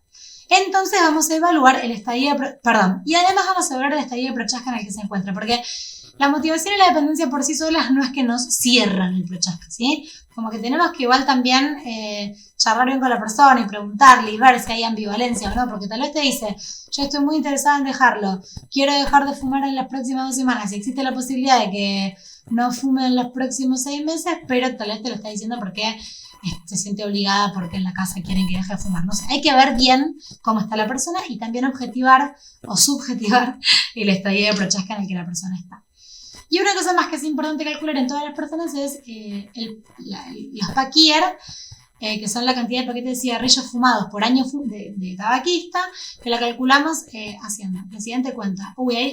Sí, está bien, la pusimos bien. Los cigarrillos que fuma la persona por la cantidad de años que hace que viene fumando, dividido 20, que es la cantidad de cigarrillos que trae un paquete de 20, para que la redundancia, pero un paquete estándar, ¿sí? Bien. Y para el abordaje de la persona que es tabaquista, en este caso vamos a hablar de las personas mayores de 18 años, porque en los adolescentes igual el abordaje es muy parecido, pero bueno, es más interdisciplinario. Si la persona fuma, hay que anotar en la historia clínica qué cantidad de cigarrillos fuma por día y cuántos años tiene de fumadores. Lo mismo sería poner la cantidad de paquier, pero bueno, cuántos cigarrillos está fumando bien. Entonces, si no fuma, como decíamos antes, reforzamos la importancia que tiene esto para la salud. Si fuma, damos un consejo breve para dejar de fumar, claro, firme, personalizado. Le informamos sobre los riesgos y los beneficios de dejar de fumar. Y estaría bueno poder intervenir con una entrevista motivacional, pero esto sería ya si la persona está un poco más interesada, ¿sí? Si la persona ya tiene una carga tabáquica de más de 40 paquier, le vamos a pedir una espirometría, sí o sí, porque tenemos que ver si no tiene enfermedad pulmonar obstructiva crónica. Bueno, Si la persona si no está dispuesta a dejar de fumar, le vamos a pedir que no fume en espacios cerrados, que serían la casa, el auto, el trabajo u otros lugares, y le decimos, bueno, te ofrecemos la oreja para cuando quieras volver. Pero si la persona sí está interesada en dejar de fumar, vamos a acompañarla con una consejería para poder ir desarrollando habilidades para que deje de fumar. Entonces, le vamos a proponer estrategias sustitutivas del acto de fumar. Vamos a identificar, qué es lo que decíamos un poco al comienzo de la clase, como por ejemplo, si te dieron muchas ganas de fumar, tómate un vaso de agua, comete un chicle. Identificar situaciones gatillo. Por ejemplo, hay personas que dicen, yo fumo cuando tomo mate, yo fumo cuando tomo cerveza, yo fumo cuando espero el colectivo. Bueno, entonces ahí podemos empezar a pensar, tratemos de, cuando tomas mate, tomar mate en un lugar en el que no puedas fumar. Si fumás cuando tomás cerveza, bueno, cuando salgas a tomar una cerveza, trata de no tener cigarrillos o llévate menos cigarrillos y fumate los que te fumes y no tengas más. O si te pasa que fumás cuando esperas el colectivo, bueno, trata de calcular a qué hora pasa el colectivo, así vas a la parada más cerquita de la hora y no fumas mientras tanto. O la que se nos ocurra, estos son ejemplos, puede haber miles. Valoramos la dependencia física, informamos sobre los síntomas de abstinencia que puede llegar a haber cuando empecemos a espaciar los cigarrillos que fumamos y cómo manejarlos. Informamos o referimos a una línea telefónica para dejar de fumar. La verdad es que nosotros lo que hacemos en la RESI, como tenemos la mayoría de las personas que tenemos que seguimos por cesación tabáquica forman parte de un grupo, entonces por esas personas tienen un grupo de WhatsApp con sus compañeras y también con nosotros, y en el caso de que estén muy abstinentes o algo así, pueden escribir al grupo, y si no también, según el vínculo que se vaya planteando, esto no es una regla, es como funciona nuestro grupo, según el vínculo que se vaya planteando entre personas, hay veces que si dos establecieron un buen vínculo, bueno, si tengo ganas de fumar, llamo a Pirula, o a Pirulo o a Pirule, y le cuento que tengo ganas de fumar, bueno, como sea que me salga, para que me acompañe en ese momento hasta que pasen los minutitos del craving, que son muy poquitos. El craving es esa como deseo irrefrenable de fumar por la deprivación de la nicotina, y pasa, ¿sí? Bueno, proveer material complementario, eso está re bueno, que tengan cosas escritas, impresas para que puedan ver, y también establecer la fecha para dejar de fumar, que es lo que llamamos día D. Si fuma más de 10 cigarrillos por día, lo que vamos a hacer es también ofrecer, en el caso de que la persona lo acepte, ayuda farmacológica, que puede ser tratamiento de reemplazo nicotínico, con parches, con chicles, con comprimidos, que la verdad es que nosotros no tenemos. Puede ser con bupropión o puede ser con vareniclina, ¿sí? Que nosotros disponemos, por suerte, de todas las medicaciones en la red. Y si la persona no fuma más de 10 cigarrillos por día, la verdad es que no está recomendado el tratamiento farmacológico, pero bueno, se puede indicar igual, pero se refuerzan sobre todo las estrategias conductuales, ¿sí? En el caso de que demos tratamiento farmacológico, solemos hacerlo con nicotina, con terapia de reemplazo de nicotina. Y después le vamos a ir siguiendo. La verdad es que nosotros en líneas generales citamos a las personas a la semana cuando dejan de fumar, y después según cómo venga, lo seguimos viendo. Una vez cada mes, cada 3 meses, cada 6 meses, hasta que la persona ya defina que no requiere más seguimiento, ¿sí? Y si hace 6 meses que ya dejó de fumar, está en mantenimiento, motivo por el cual nos quedamos tranquilas, y obviamente vamos a tener que seguir acompañándola según requerimiento de la persona para intentar evitar la recaída.